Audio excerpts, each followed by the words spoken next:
All right, New York. How's everyone doing this evening? All right. Excellent. Well, welcome to Machine Learning and Big Data for Music Discovery.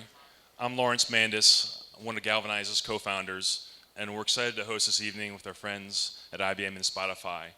And in this beautiful new campus that we just launched a few weeks ago, this journey to New York has been about 4 years in coming, and we're excited finally to land here in New York and expand with our platform, our learning community for technology, and hopefully that this will be that destination for AI, cognitive, ML, meetups, and learning and teaching that we do here. So welcome, have a good evening tonight, look forward to meeting you all. I'm going to hand you to Kelsey, our evangelist here, and excited to learn more.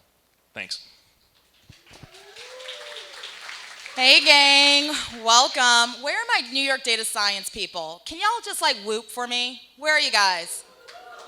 Thank you. So, New York data science, let's be real. We've been operating for 10 months now. We were downstairs in a small space. We were at Microsoft for a little bit. We've been at eBay, and now we're here in the new space. And I'm super stoked that for our first blowout event, we have Spotify. And not only do we have Spotify, we have like the leading machine learning gurus in the country. I'm good, right? Speaking about the algorithm behind Discover Weekly and other predictive platforms that they're deploying. I'm really excited to have you guys here. You know who you are. Sheng Wei, Vidya. Let's kick it off. Thank you, guys.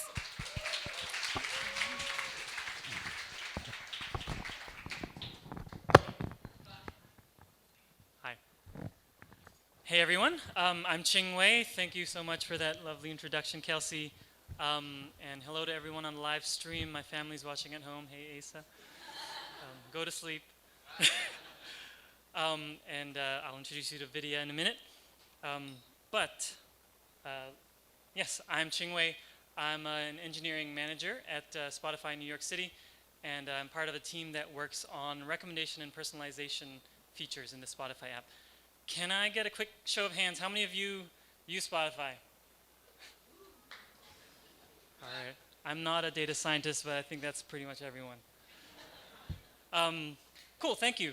And so Spotify is the leading music streaming platform in the world. We have over 100 million users in 60 countries, 50 million of which are paying subscribers. And we want to be music for everybody. And so it's not just for listeners, it's for the artists and for the rights holders. So we have 30 million songs and more every day. And our users have created over 2 billion playlists, which are listened to every second of every day. And to date, we've paid over $5 billion to rights holders. So I mentioned 30 million tracks. That's a lot of music. And so what my team is tasked with is basically, what do we recommend to the user to make sense, to really make good use of that 30 million tracks that they're paying for? So we've been at this for a good number of years. We've been investing a lot in recommendation technologies, machine learning, and we've been learning as much as we can about the content, about the music, learning as much as we can about the users, how they use that, listen to that music, enjoy the music, and putting that together to give great recommendations. And one of the early products we launched was called Discover. It's a few years back, where we took all the best machine learning and data we could, and put together what we thought was a pretty good set of recommendations. It understood the user, what they liked, what they didn't like, put together stuff on the next page, give them endless discovery of music.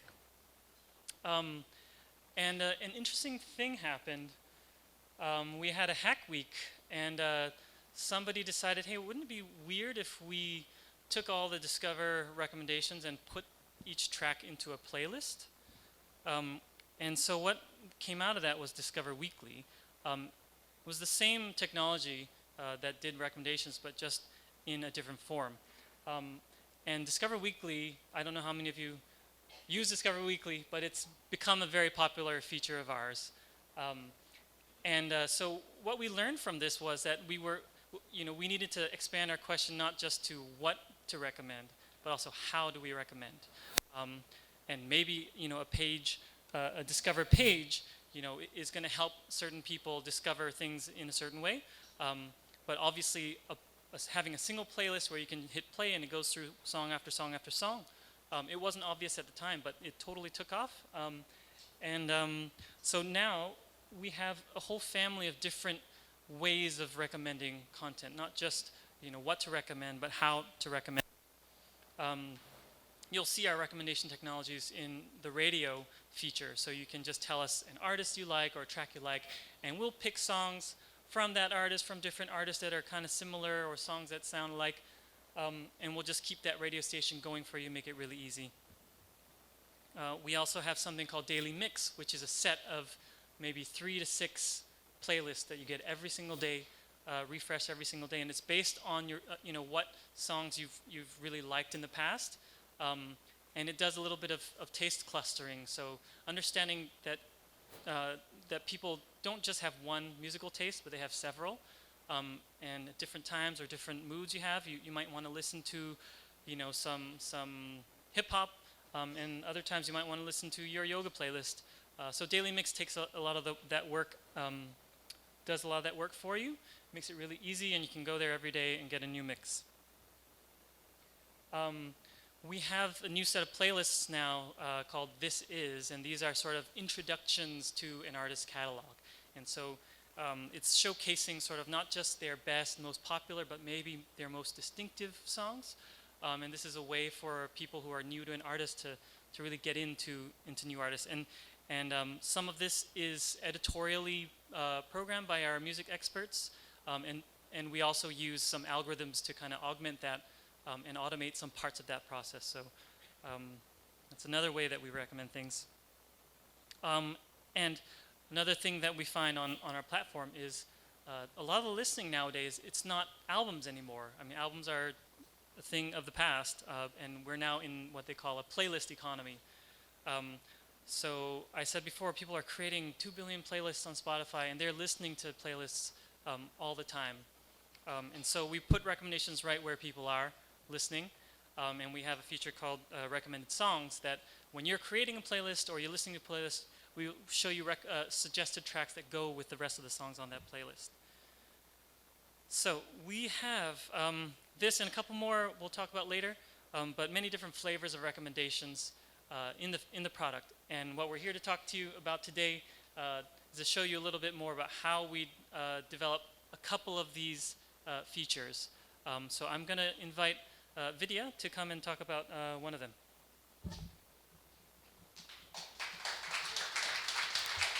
Thanks, Chinwe. All right, hi guys. My name is Vidya. I've been with Spotify for a little over 3 years now, so I'm like a good, happy Spotifyer for life now. So that said, what do I do with Spotify is I work on data and machine learning problems. I've been working on music recommendations for all 3 years of mine at Spotify. And the journey started with Discover page that Chinwe got us all started with. That's when actually our machine learning team was basically getting founded, and we were growing big. And as we did, we realized there's a lot of potential, and there could be new features that could be powered based on the recommender systems that we were actually building. And so I went from Discover to radio to, the Hack Week project happened, and one of my colleagues came up with this brilliant idea. It actually was also a moment from frustration when all these cool features that we were building didn't really get the kind of audience and engagement that we really hoped it would have got. And we realized that why don't we make it so as simple? So how do I use this consume music? It's for majority through playlists. So we just transpose it into a simple playlist composed of tracks which are in alignment with the user's taste. Maybe that's the way to go, and that's how Discover Weekly was actually born. And so and we worked on that, and then moved on to working on playlist recommendation, home personalization, and then most recently I'm back with the Discover Weekly team, and that's probably why I'm standing here to talk to you guys about how we power that feature. So yeah, in order to power all of these cool features in the direction of personalization and more specifically recommendation at Spotify, there are a couple of approaches that we use. And so to begin with, as most of you would guess, we could go with editorials, right, which are nothing but the manual approach where we pretty much tap on top of the in-house expertise to kind of like come up with awesome curations which could serve as good quality recommendations for our users. Do you see a problem here already? That's right. So yeah, it's not scalable, right? So yeah, we can do awesome curations, but we can't scale it up to our 100 million users. So while that's an awesome solution to start with, and it's part of our system very much, we realized we obviously have to rely on algorithmic methods, right? And so that said, the two common approaches, which is content-based, where you build recommender systems based on top of signals, that we could mine from both textual world in the form of like metadata that we get both in structured as well as unstructured formats, as well as the audio signals we can pretty much mine for free from the music that we have in our catalog, right? So we could totally use any of these as input signals to power the models, which would in turn be trained to generate recommendations. And the third approach, obviously, which is collaborative filtering, which is kind of like a favorite amongst most of us in, I think, the recommender system community, for the simple reason that it is kind of like domain independent, so it completely relies on user to item interactions data. So we do that as well. And then finally, we came up with this term. It's algotorial. Sorry, I'm getting used to it as well. So potentially this becomes the next buzzword, but it's an equivalent for hybrid, where you combine one or more of the above approaches in order to power our recommender systems. So it would have been exciting if I had a chance to talk about everything, but in the interest of time, your time, my time, I'm going to restrict myself to talk about collaborative filtering, which is what my team specifically focuses on. So I'm guessing most of you know what collaborative filtering is, right? Can we skip the slide? I'll do it. So yeah, collaborative filtering, for those of you who are not aware, is a very basic approach, which is pretty much trying to translate a real-world interaction that most of us are part of into machines and make them understand this and mine patterns out of this. So what it does is it uses users' past behavior, interaction behavior. There's a huge data set that they use to kind of mine for patterns so that it can be used as a seed to come up with predictions, in our case, recommendations for the future. So if I were to give you an example, I think I've said it enough number of times in most of the talks, but let's say I listen to, it's hypothetical by the way. So let's say I listen to Rihanna and I listen to, I don't know, Katy Perry, and somebody in the audience listens to Katy Perry and Beyonce. And if we were to catch up after this talk, and we were to talk things apart from this talk, maybe you would suggest that I should listen to Beyonce, right? So this is exactly the real world interaction that the model would be trying to capture. And so why would we want to work on, build on top of this? Because it is domain independent. What that means is this is an approach which is completely based on user to item interaction. So it would apply for books. It could you could take it and apply it on fashion or news or whatever, and you'll have like a basic MVP. What this also means is it's very easy. So this is something that a lot of companies are actually investing in and working on. So that also means a potential for translating ideas from one domain to another. So that works great for us as well. And also there are a lot of machine learning approaches, like specific techniques under this collaborative filtering, which is super scalable. So that works great for us as well. And so for today's meetup, I want to kind of like focus and drill down more into one specific approach that has worked like really well for us, and it's called the latent factor model. So the idea here is basically you have users and items of interest to you. In our case, it happens to be songs. And we want to map this into a latent space such that it captures as much information as possible, right? And so there are many techniques to do this. And so one of the most famous and often quoted approach is matrix factorization. I'm going to try and explain this for you guys. So if you were to think of the user to item interactions data, as a matrix where each row indicates the users and the columns indicate the item that you're interacting with. In our case, let's say songs.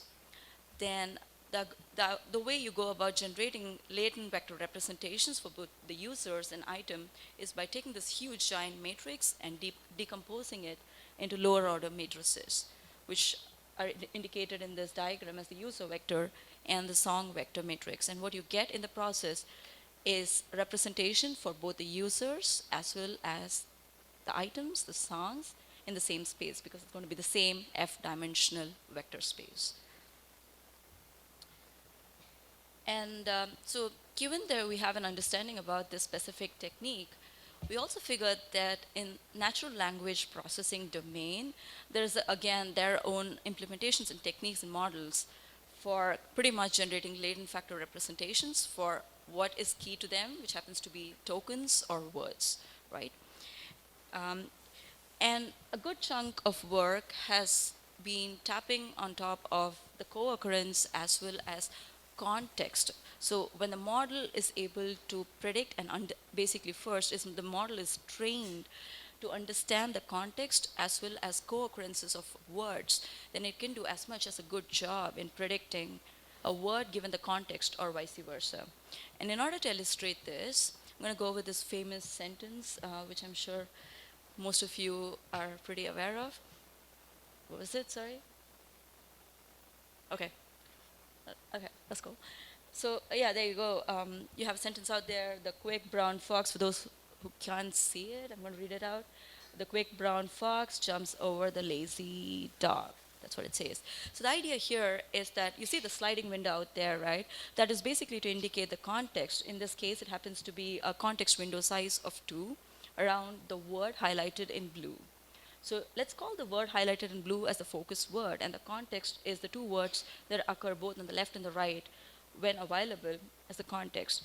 So a model could be trained using this data as the training set, and the goal for the model is to being either able to predict, given the focus word, the context, or given the context, predict the focus word.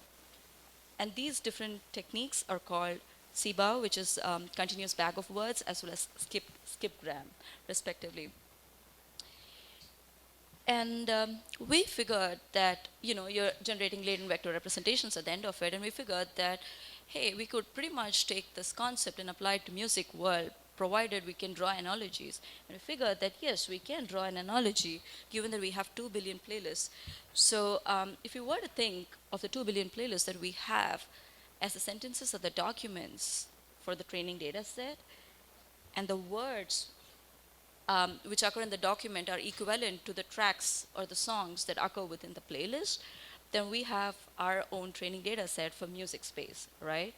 And so at the end of training this, what we would get is vector representations or latent factor representations for the items that we care about. In this case, it happens to be songs, artists, albums, playlists, or anything else in the musical domain. And so here is a representation of what this looks like as the journey goes from like taking the training data set of like a playlist, which is made up of a bunch of tracks, which is used to tap on the context and co-occurrence of a song given its context or given the context of song, and being able to predict what would be the next song that should occur, right? So that's how we go about generating, that's one of the ways by which we go about generating vector representations for our songs. And so what I have here is a 2D projection of the vector dimensions for artist space. And perhaps what I want you guys to kind of like pay attention to here is the color coding and the clustering, which is indicative of potential real-world features that the latent factors are actually capturing for us. So if you see the clustering out there, you probably see that it's kind of like could align with real-world genres of these artists, as well as in some cases popularity of the artist. In some cases, it also is indicative of the era or the period in which the artist was relevant, and in a few cases, even the real-world collaborations that certain artists have had amongst themselves. So this is just to illustrate how cool and how informative this latent factor is, and the good job that it does in capturing potential real world features which we would have otherwise had to feature engineer for our models. Um, so there are other cool things that this vector representation actually provides us with. Um, if we were to draw parallels again between words in the English dictionary, so if you were to give me king to man maps to queen to what, I would expect the answer to be women or female or girl or something in that direction, right? Um, and likewise, if we were to talk about identifying capitals as a relationship, and I gave you the input of Germany to Berlin is equivalent to France to what, then it should be Paris. And we figured that also actually translates and works pretty decently well in the music space, where you have you see original versions of songs to the left, and their unplugged or versions which were released years later on the other direction. So cool information like this is also getting captured apparently by the latent vectors that we have for our songs. And so what you see here is, given at the end of the day everything is vectors, so we have been successful in mapping real world items to their vector equivalents. So what this also opens up an opportunity is to perform mathematical operations on top of that, right? So it's all vectors at the end of the day. So you could add, you could subtract, you could find similarities between each other, right? So that's exactly what's happening. I'm going to try my luck to see if I can do the audio. I'm not familiar with all the songs there myself, so it will help me to. So, so that's Nirvana, the C track.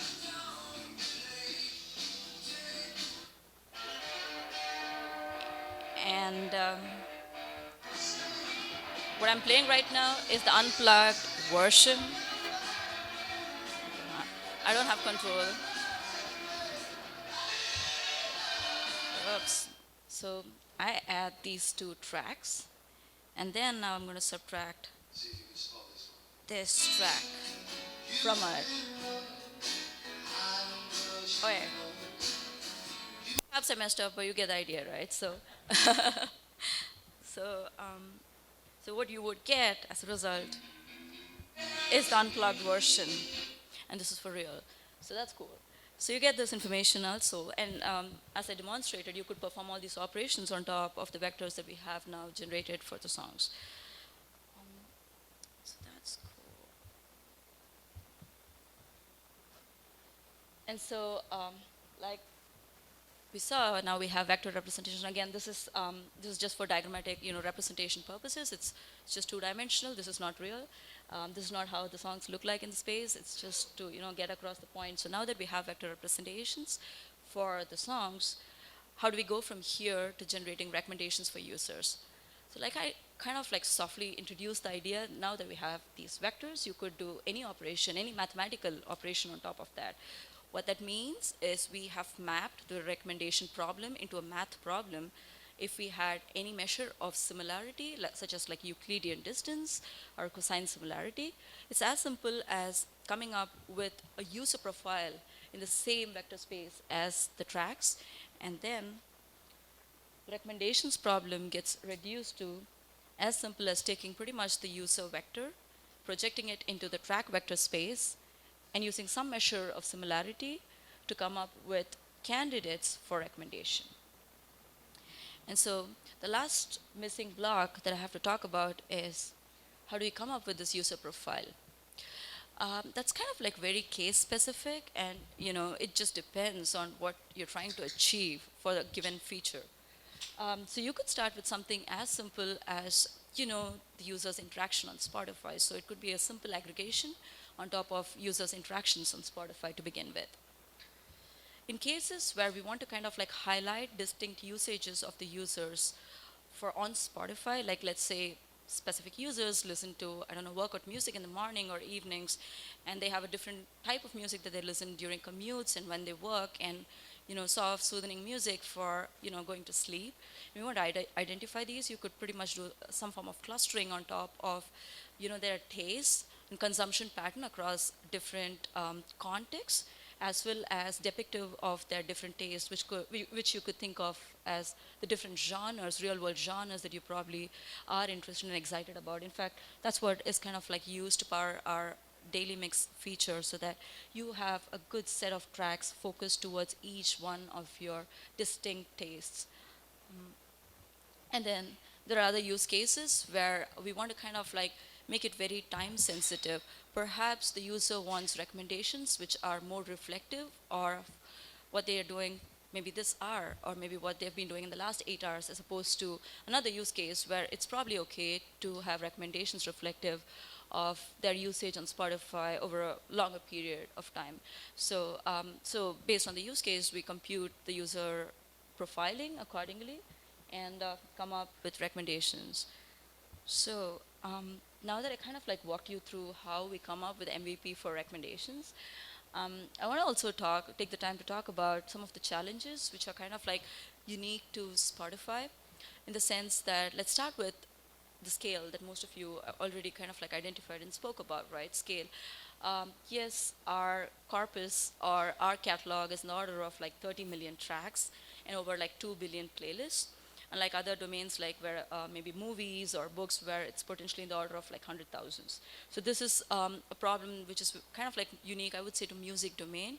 And so we obviously have to have solutions for this.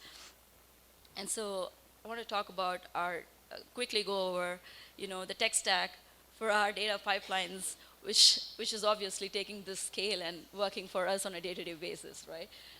So before you get excited and click pictures, this is what it was. I'm going to soon change to what it is today. So yeah, we used to rely on Hadoop for performing all our batch processing, where our data was on HDFS, our computations happened on Hadoop, and our signals, we went from like input data set to signals, which were then used to train our models in batch, which were then used to power our different features through services. And we used Cassandra at some point for storing your recommendations. But I don't know if you guys have heard about it, but we have made a migration to Google Cloud. You guys are familiar with that? Okay, cool. So what that means is replacement. And so that's what happens. Somebody very excited? Perfect. We can take it offline. So yeah, we have replacements right now. I mean, we are in the process. The migration is happening. It's kind of like happening as I speak, maybe. So yeah, our HDFS and Cassandras are replaced by Bigtable and GCS. Kafka, which is what we were using for real time, is replaced by PubSub. And then I also want to make a shout out to Shio, which is our in-house built, Spotify built wrapper for performing operations. We relied heavily on scalding up until then for most of our production pipelines, and so that's all getting replaced by Shio as well. So so yeah, that's pretty much a quick overview about scale and how our data pipelines are operating. And the other challenge, which is, I guess, kind of like obvious for any product which is built on top of collaborative filtering, is cold start, right? So when you don't have user to item interaction data, how do we go about solving it? So we don't have information for new users, and we don't have information for new music. So how do we handle it? While for new users, there are different techniques that you can adopt. Like you could do onboarding for the users just to get them comfortable with the app, which I'm sure a lot of apps are doing out there today. The whole idea of new music is very, very critical for Spotify, because our catalogs are growing every day. So what this means is that it's extremely important for us to surface right content and take the right music to potential audience ASAP. And in order to explain how we go about doing that, I'll hand it over to Chinwe again. Thank you.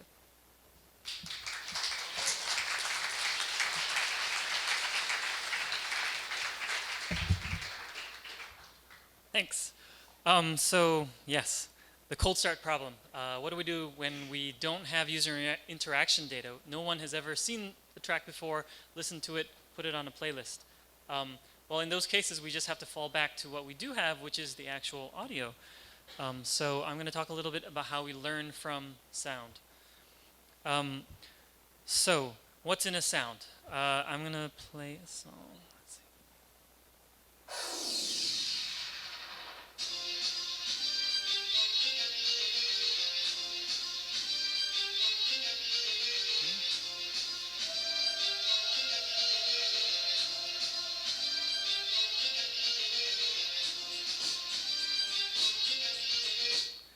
right.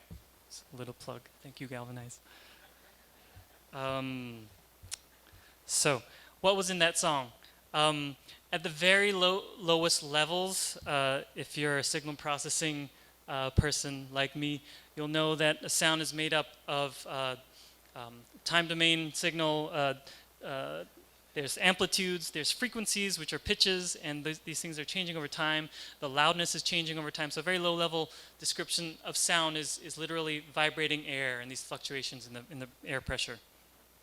If you go a little higher than that with a little musical knowledge, there are beats in there are chords in there's maybe voices, lyrics, and instruments. And that's all encoded in this sound signal. You go even higher than that. There are things like the genre of the song or the mood that the song conveys, and things that actually are not, I put some things in here that are not actually in the signal, but they're encoded into the music itself, which in our culture, which could be things like popularity and where the artist came from, and like whether it was popular in the 80s or in the 90s, or how people like to listen to it, the purpose. So there's a lot of information that's encoded both in the audio signal as well as just surrounding the music. And so we have to try and learn as much as we can from that music without user interaction data. So an approach that's been that's pretty mature at this point, supervised machine learning, and this is just a very, very basic picture of it, but the basic idea is that you're trying to train a computer to predict something about something. So if our inputs are over there on the left, the supervised part of it is saying that you have some small set of things where you know what they are. So for a song, for instance, you could say, I know that these songs are rock songs or hip hop songs or are guitar songs.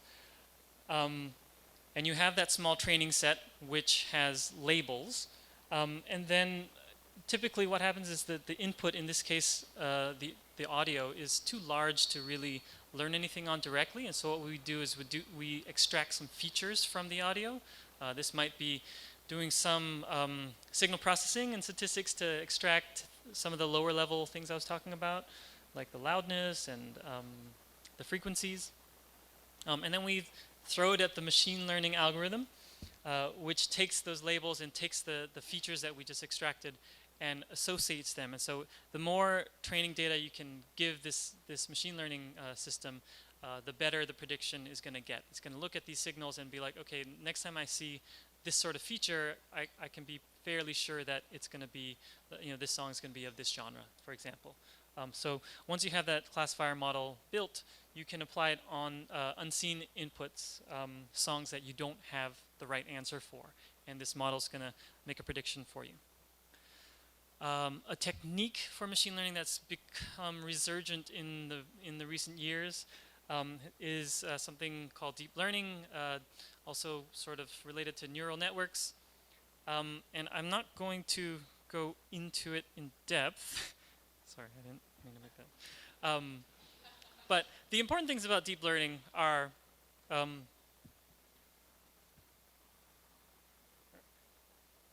number one is that there's no feature extraction necessary. So how this deep learning network works is you just put the raw input right there at the beginning.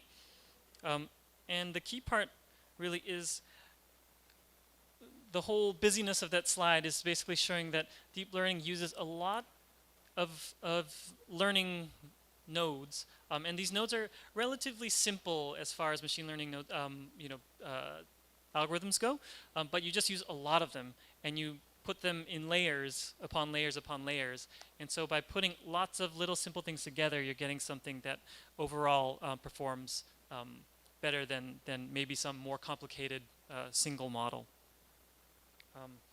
But it's not just because you're using lots of them.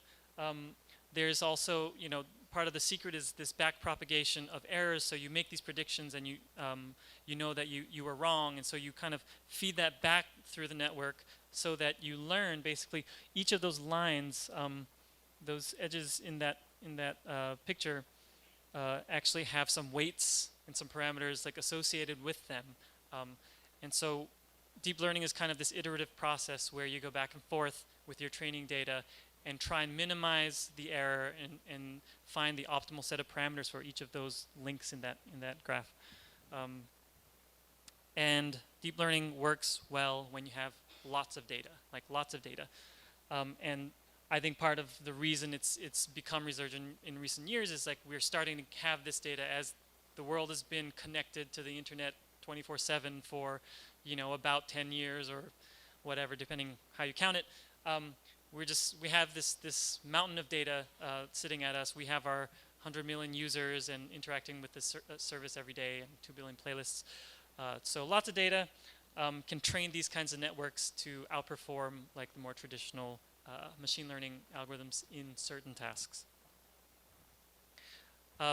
In particular, there's one variant of deep learning called convolutional neural networks, which uses a sort of two-dimensional concept of convolution. This animation here is showing you, so the green thing is, in this case, an image input, for example.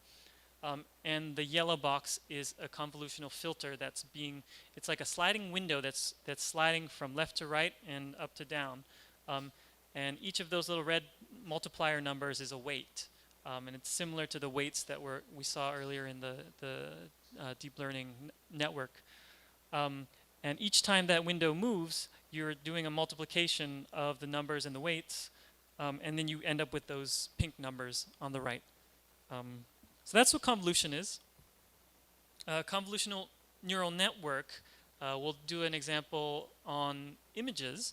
You have on the left an image, which is a two-dimensional set of pixels with values, and you slide a convolution window across it, and you get those numbers, those pink numbers again.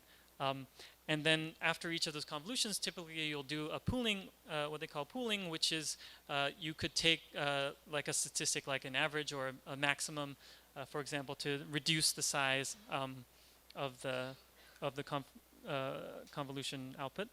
And you do a few layers of that until they become sort of a one-dimensional array, and then you do a fully connected neural network style. And this whole thing, again, it has that same forward-backward propagation of errors.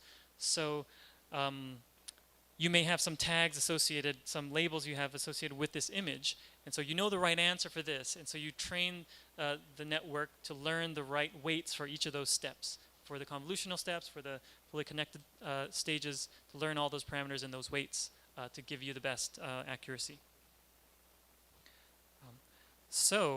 What we've kind of applied this to audio at Spotify, but instead of the input being a picture, we're actually sort of taking a picture of the audio. And so on the left we have what's called a spectrogram.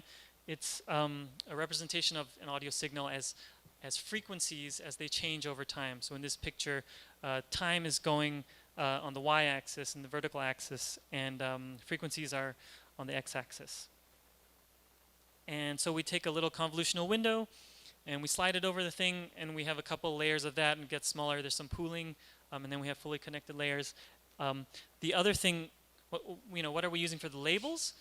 So in our case, what we decided to do is actually use the latent space vectors that we learned from the collaborative filtering approaches that Vidya explained before as a training set. And I mean, one good reason to use that is that we have tons of that data. If we were going to try and collect any kind of labels on, other musical features, that's something that's doesn't come easily.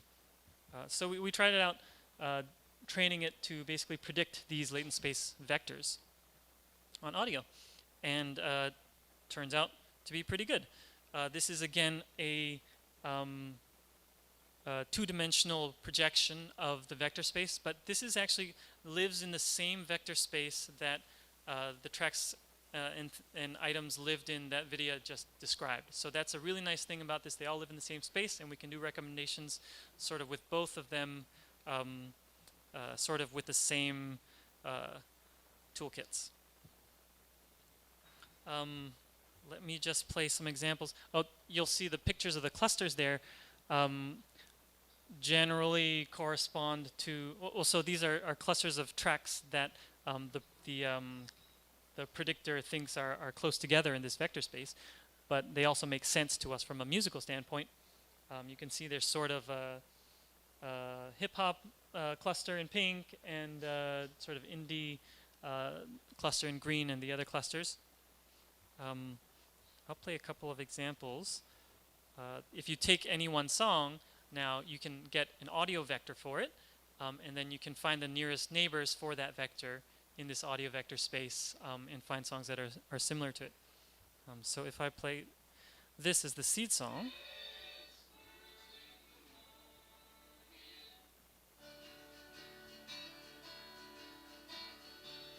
so it's kind of a light, acoustic, indie sort of sounding song.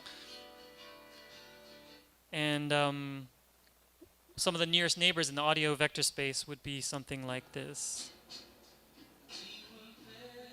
So again, kind of a soft, slow, kind of, like a relaxing sort of guitar-y indie song. If we try a different seed song, for example, this. Very loud. We can get something like this back.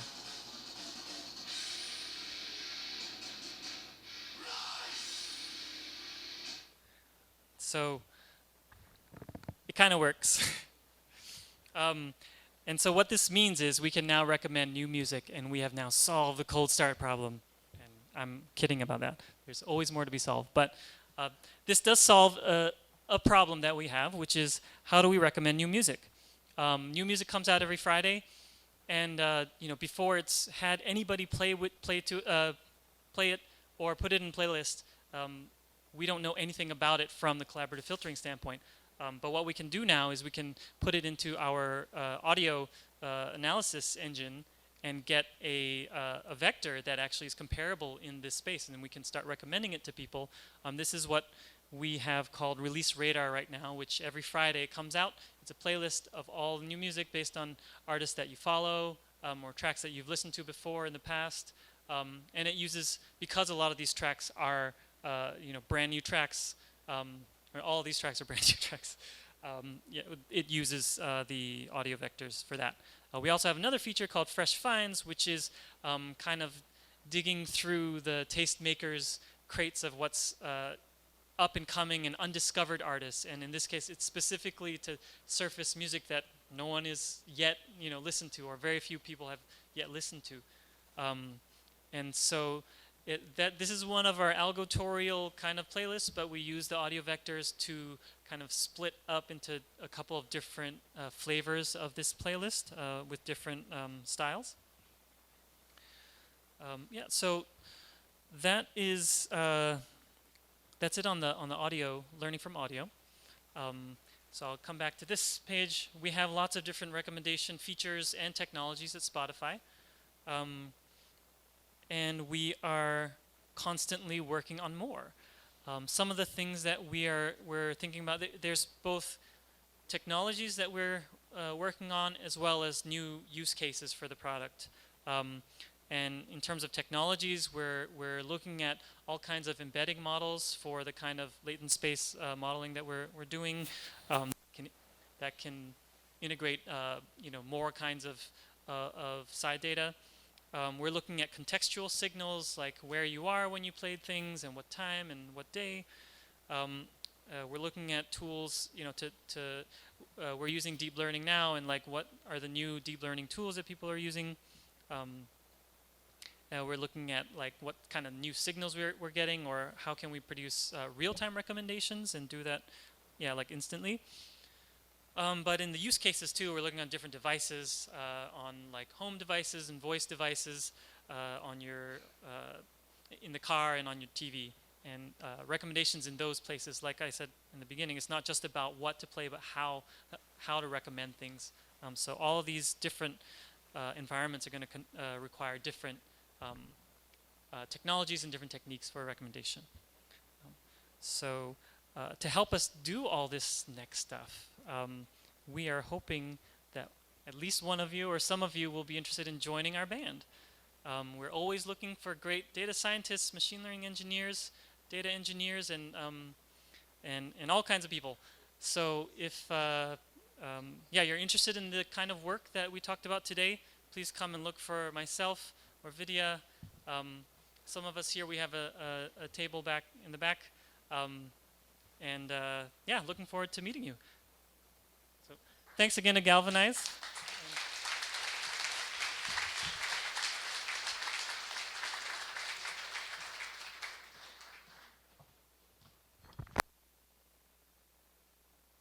Thanks, guys.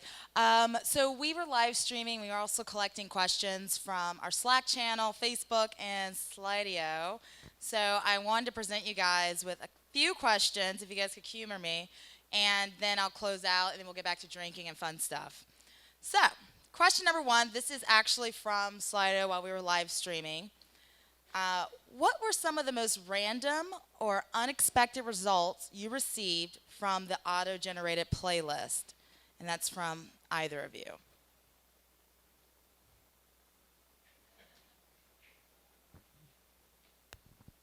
Sorry, can you say the question again?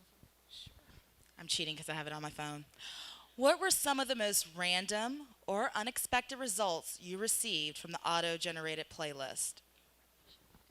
Cool. To begin with, I think I've said it at least 10 times today that Discover Weekly is a machine learning generated playlist. So it's kind of interesting.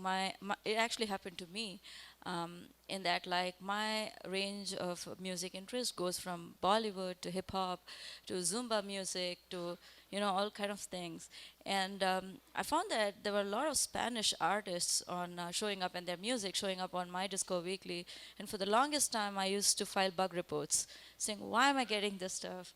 Till the day when I decided to start listening to it. And now I think 20% of my consumption is actually Spanish music. So maybe I needed that. Yeah, I think my Discover Weekly is broken. Like last summer, I spent pretty much all summer listening to the Kanye album. And so everything I get is overly auto-tuned. We need to talk. Okay, this is a good one. This is also from our live stream. Have you detected any biases in the data corpus you use for machine learning training? And if so, how did you go about eliminating the bias? Come on, Vidya. Yeah, that's a great question, actually. Definitely.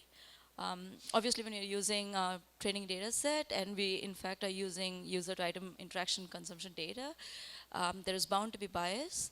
Just to give you an example, a starting point is we recommend stuff to users, right? And if we use that data set or data point as a training data, we're already biasing our model.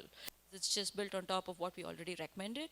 So obviously we have to filter out whatever was recommended to the user. So all user consumptions based on our recommendation-based features have to be filtered out to avoid biasing our models. Another interesting case is there's a lot of noise in the system, right? Like we are just aggregating data points across different users.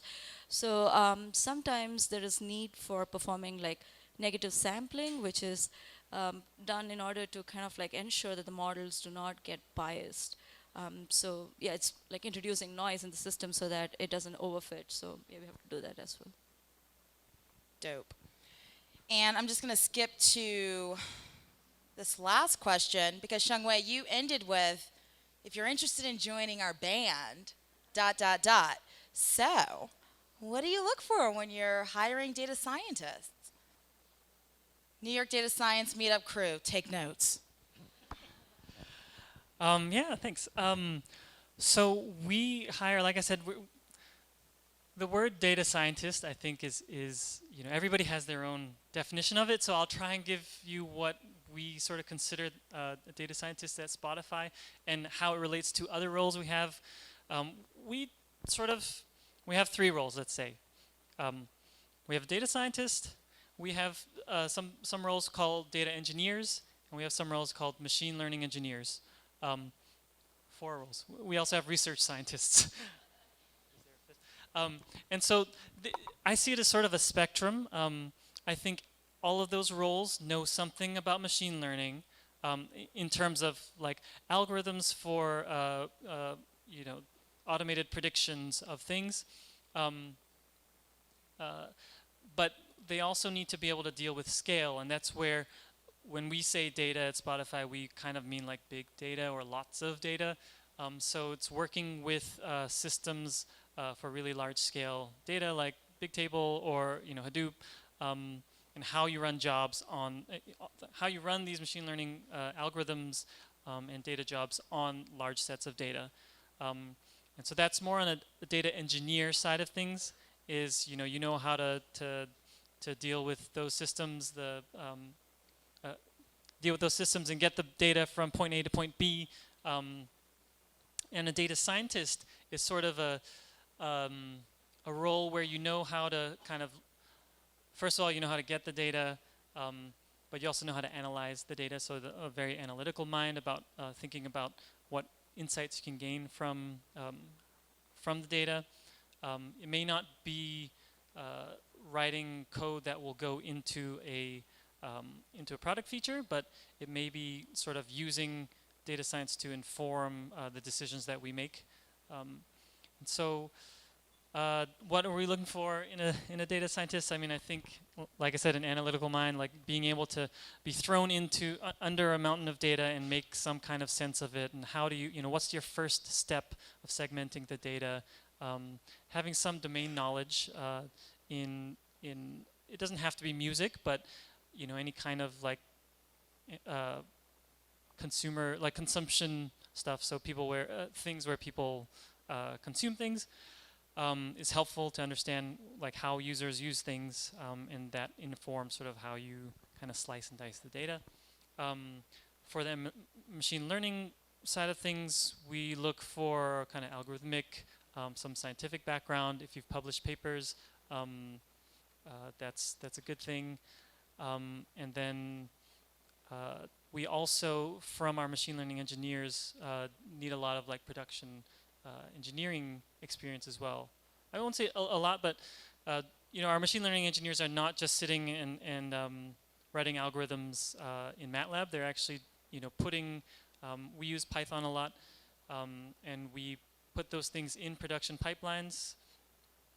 So you need to be able to deal with real world systems, with things failing and bringing things up and getting things working. So a good practical knowledge of software engineering is necessary for all of the roles that we're looking for. Thank you. That was helpful. Thank you. Guys, give it up for Spotify. Thank you so much. So if all of this sounded appealing and you want to kind of dive in, we being Galvanize, are hosting the Cognitive Builder Fair here at this location. New York Data Science, you guys are already aware. A bunch of you have already signed up. But this is an event sponsored by IBM. And it's really an opportunity to bring enthusiasts, builders, industry into one space so we could learn like the best products, the best of breed in this local ecosystem. So for New York, Cognitive Builder Fest, or Fair rather, is happening May 12th through 14th. It's going to be 3 days of awesomeness. It's going to be a combination of building, hacking, learning from industry leaders, show and tell. So you're going to be presenting what you've created using IBM's APIs, and lots of breakout sessions, roundtable discussions. You're really going to be able to talk about what you've built, put that to use. And if you find this inspiring, we're going to be hanging out here for a couple of minutes. Come find me for details. But if you're a member of New York Data Science, I already have that information posted. And we also have some awesome people from IBM here to talk more on that. But we're looking forward to that. And just to bring this all into context, we're going to be speaking a lot about Watson. How many of you guys are familiar with IBM Watson? Like everyone, yeah? So like we know Watson because I think Watson beat Bobby Fischer. I'm joking. Jeopardy. But also Watson's a technology behind Under Armour. So Under Armour which is like what Steph Curry uses and endorses, and he made the dad shoe.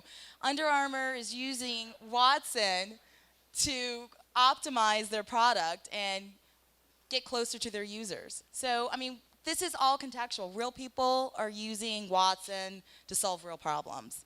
So we're really excited to host that event here, and we're doing this in 4 of our campuses across the country. So I just want to thank everyone who showed up today. Thank you to Spotify. Thank you to IBM, and welcome to Gavelize's new campus. Thanks, guys.